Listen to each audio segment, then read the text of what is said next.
So after the fall of Lydia and the capture of Croesus, the king in the city of Sardis, um, now Cyrus the Great had to decide what to do next, and one of the decisions he made was to have Croesus killed, and he had his soldiers light a fire, and he was going to throw Croesus and 14 other sons of the great families in the kingdom in the fire. So when the fire was lit, and he put Croesus in the fire, but the fire was just beginning to burn at the edges. It had not reached Croesus and the people who had been put in the fire with him. And Croesus started calling the name of Solon. Uh, if you remember, in another video, I explained that Solon was this wise guy who was the lawgiver of Athens, and he had traveled the world, and he had come to Lydia, and Croesus had invited him to his home, and Croesus had shown him around. He had taken him around and showed him his wealth, the treasure he had, the power and everything he had, and he asked him who was the happiest man in the world, and he was hoping that that was going to be him because of what Solon had seen. And Solon disappointed him by telling him that there were other people who were happy, and telling him that it was not possible, or it was not proper to decide whether somebody was happy before their death. And so it could only be said you are happy or not after you have died. And that's according to Solon, that is because life changes so fast. Today you might look comfortable, you might be leading a comfortable life, but a few days later, or weeks or months, then things go terribly wrong for you. So he said that was the reason he didn't want to tell him whether he was the happiest man. So now Croesus is about to die. The fire started burning the wood around him, and he remembered Solon, and he started shouting his name.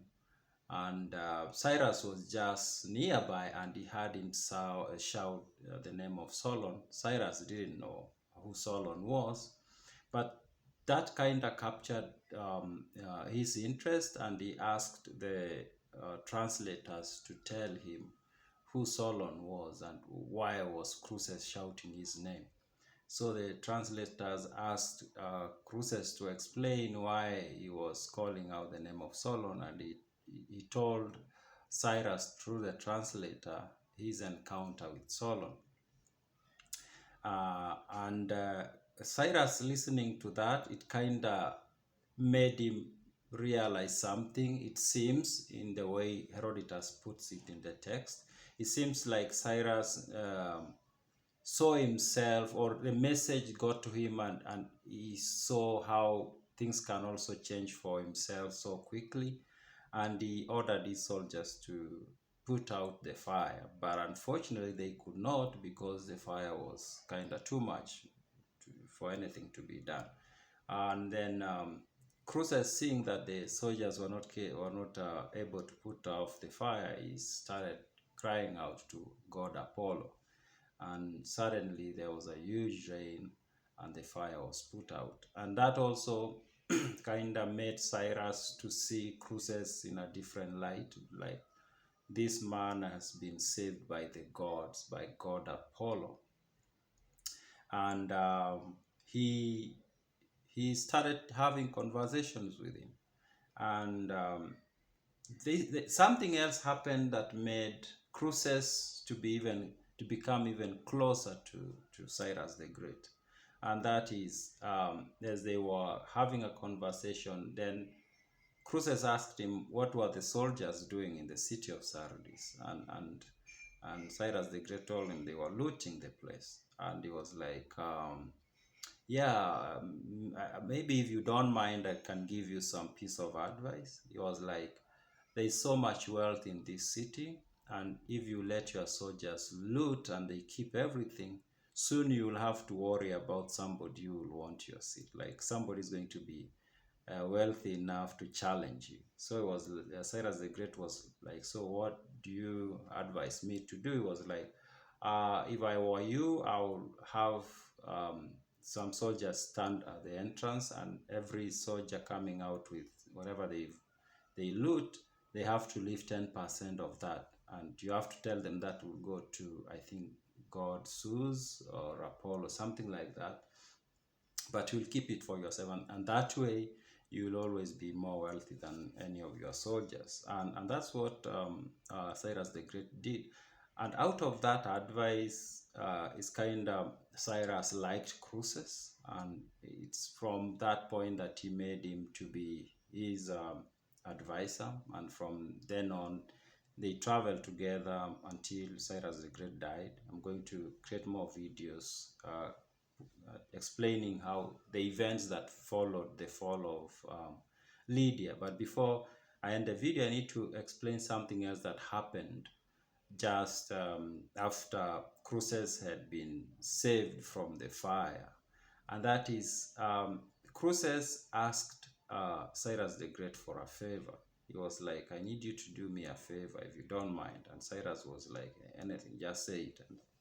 And he told him, I want to find out from the oracle of Delphi. That's the oracle that told him to go to war, or told him it's okay to go to war. I want to find out why they lied to me.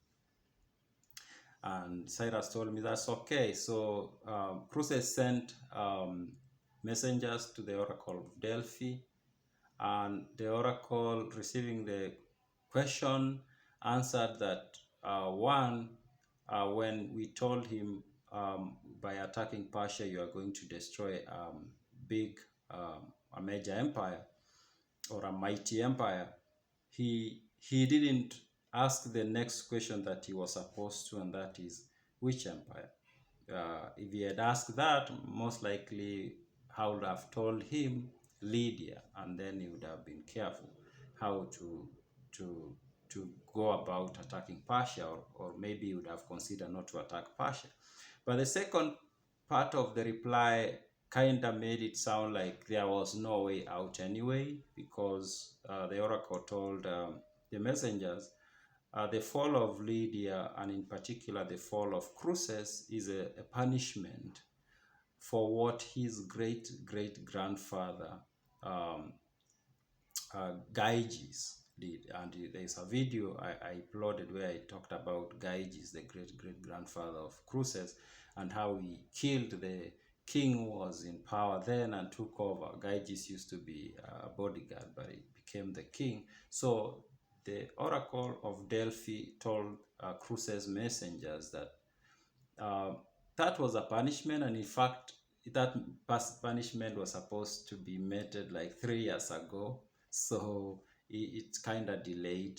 So in essence, saying whatever happened had to happen. There's nothing that Croesus would have done about it. So thank you.